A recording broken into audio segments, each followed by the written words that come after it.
Hello, everyone. My name is Torri Maurer, and for EDU 304, this is my individual assignment in educational leadership with an interview.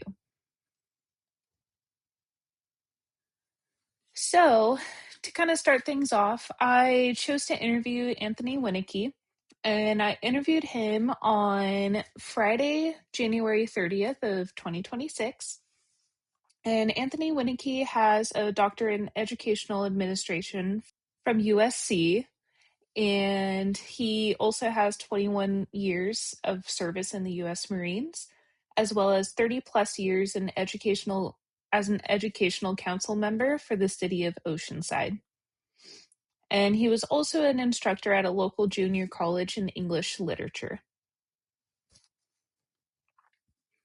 Now, his roles and responsibilities, it started off after his service in the Marines. He was involved in his own children's school by being president of the school council at St. Mary's School in Oceanside High School. And he did basic oversight of the school system for over 100,000 students. And during his oversight, he focused on researching on Common Core state standards and how they apply in elementary schools.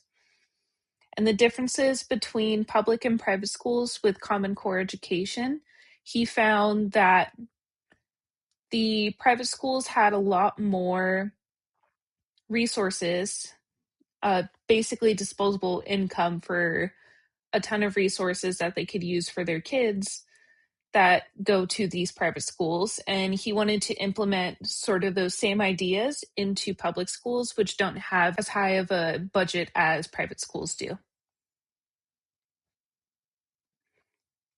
And he made a pretty interesting remark on his leadership style.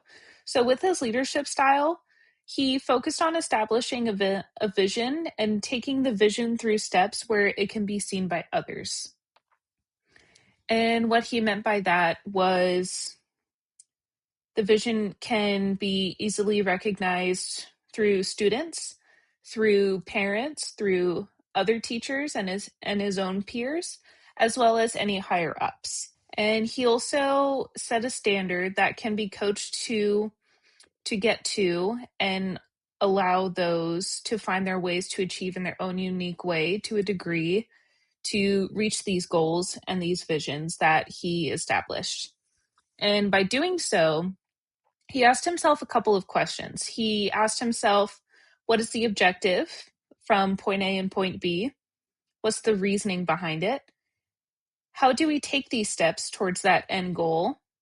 And how is it going to benefit children in their lives, whether it be present in the past and how they view their past, or how they see themselves in the future? And during our interview, I also asked him the differences that he sees in leadership and management. And what he said about management was that management is just simply overseeing someone else's vision. And there's little to no thinking outside of the box on your end for their end as well. And there's not a whole lot of encouragement and coaching used while being a great manager is following steps. While leaderships follow these steps, but then think about different avenues that they could take and also encourage others to take a bunch of different avenues or different steps to achieve that same goal. And the quote that I embedded into this slide ties back into the leadership style that he sees. So what Martin stated was that strong leaders motivate their team to achieve the impossible. They share the energy and enthusiasm with the group in order to achieve more than what they could have otherwise been able to do by themselves. So I found that quote very interesting and kind of tied back to what he said. And for the data-driven decision making, he stated two basically ideas to keep in mind while you're making decisions. It's recognition and action. So you first want to recognize the change in learning and research from textbooks to the internet. What I mean by that is he gave a great example, especially in a specific computer science class. So in a classroom, there was kids who were kind of struggling to understand how to use the computer in the computer lab. And this is back like in the early 2000s when computer labs were like the next best thing. And he wanted to implement that in creative ways by allowing children to take a computer science class. And that basically implements recognizing, like, hey, we're moving from paper to pixels. And he kind of adapted through these changes and recognizing that there's different learning methods that constantly evolve. And by implementing this computer science class into the classroom that he was in charge of at that moment, he found ways to do project-based learning rather than step-by-step learning. And project-based learning allows students in the action category, it allows students to use resources on the internet and also shift their focus from linear-based learning to maximizing the structure of the schooling in the present day. What that means is there's a lot of students in one classroom nowadays. What project-based learning does is it allows students to collaborate with each other, kind of bounce ideas off of each other, critically think about what is going on in the topic, and find a solution. Basically, finding the end product of what needs to be achieved. And with his personal learning experiences he provides for others, he allows children to collaborate with each other and to encourage bouncing ideas off of each other and implement follow-ups with teachers on their work. So he would encourage them to do a project in groups of like 4 to 5 students, and they will find ways to work on a project based on their past knowledge and what they're currently learning as well. As a teacher, you need to be more guiding in the beginning with these projects. And as the project goes along, you bring your hands off and allow the students to think about, like, the teacher said to do this. How about let's implement this? So it kind of makes those gears turn and allow them to critically think through the learning process. And also be followed up by assessment and evaluation. And there is certain thresholds that have to be achieved before moving on to a new or extending on a topic in the Common Core that we have in California. And rather than just having step by step, like, this is what you do, you're going to do X, Y, and Z. And if you do X, Y, and Z, you learned. That's not really how project-based learning works. It takes the end result and it allows the students to input their own knowledge with others on a topic and get to that end result. And they should be able to explain what that topic is, how they got there at the end product, when they found out how to go from point A to point B, and why they think that is the correct answer. And it clearly views on what students are succeeding at and areas of improvement. And by finding those areas of improvement, you want to evaluate as a teacher. So through this evaluation, you want to make sure it meets the standard that the state and the school sets for the appropriate grade level. And if the standard is met, continue monitoring work and give supplemental work for the topic to encourage those same critical thinking ideas for the future topics that are going to be covered in the class. And if the standard is not met, sitting one-on-one with students as a teacher can help students get more comfortable of talking to people who are older or higher ups in their future career. It'll also allow students to think what is the correct way to achieve the goal, and as teachers, allowing them to speak about what they think, what steps they want to take. We can assist them in the areas of weakness that we find that doesn't get them to that end goal that we set. And it also evaluates the learning objectives. And I also asked him about his optimism and positivity, especially if he were to be learning at this current day and age with the rise of AI and school. And he has a lot of optimistic thoughts about AI. And he stated that many people are afraid of the constant use, especially for education, but he sees it as an opportunity to strengthen and support productivity, and not seeing AI as a replacement of teachers and resources, because teachers are irreplaceable for a multitude of things. And that main topic that he discussed with me was that human connection. Again, in the evaluation by sitting one-on-one with your student, that can never be replaced with AI. And he wants to be able to see AI used as a strong support for answering simple questions that teacher and students alike may have. I also found this quote in Ashley King's textbook. And the quote is: "A balance of influencing factors is likely to lead to career satisfaction. When one or few influencing factors are heavily weighted, this can cause an imbalance with your career."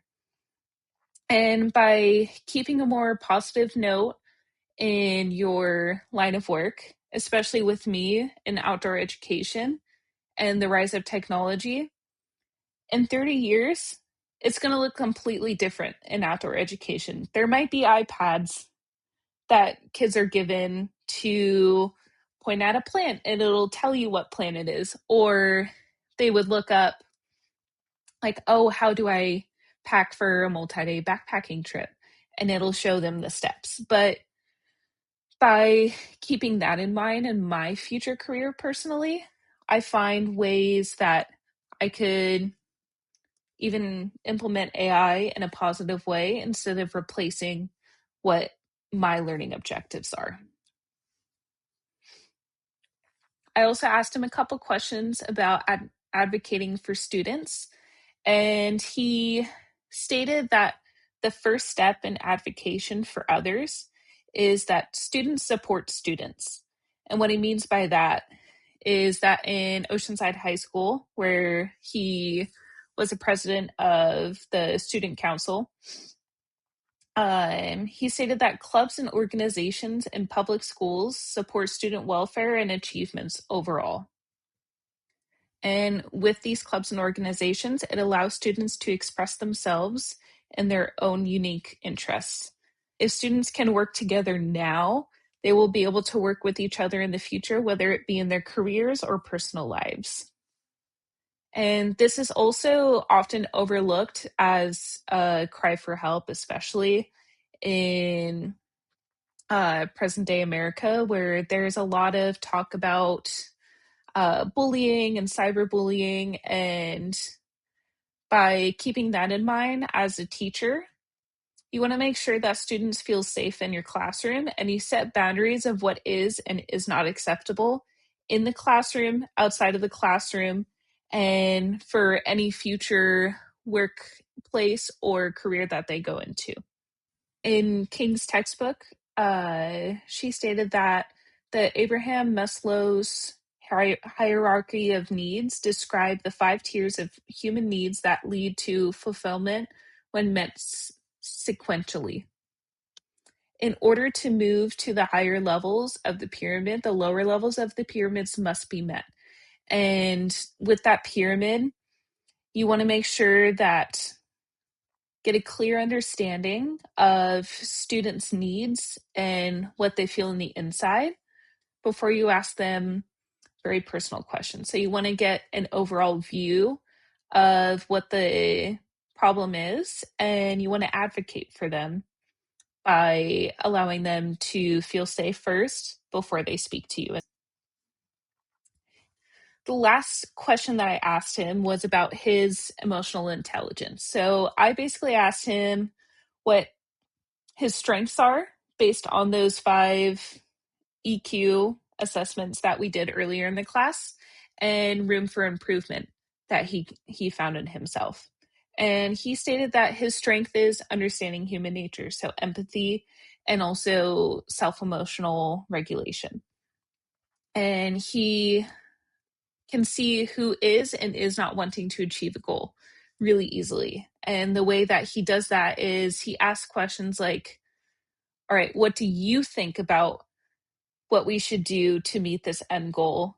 And what are the steps that you think can be achievable in order to meet that goal? And by coaching respectfully, it can get to those goals achieved and move forward for more achievements.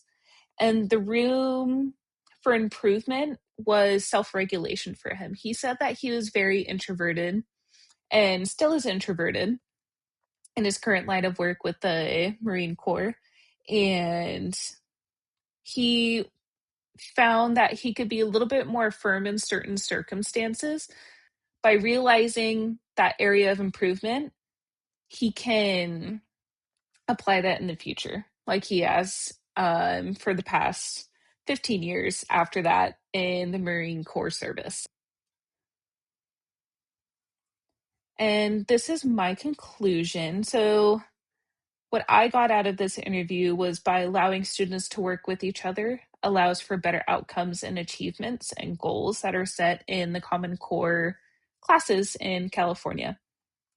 And also, the advocation through clubs are necessary for students to have avenues for outreach, collaboration, and to express themselves in their own unique ways.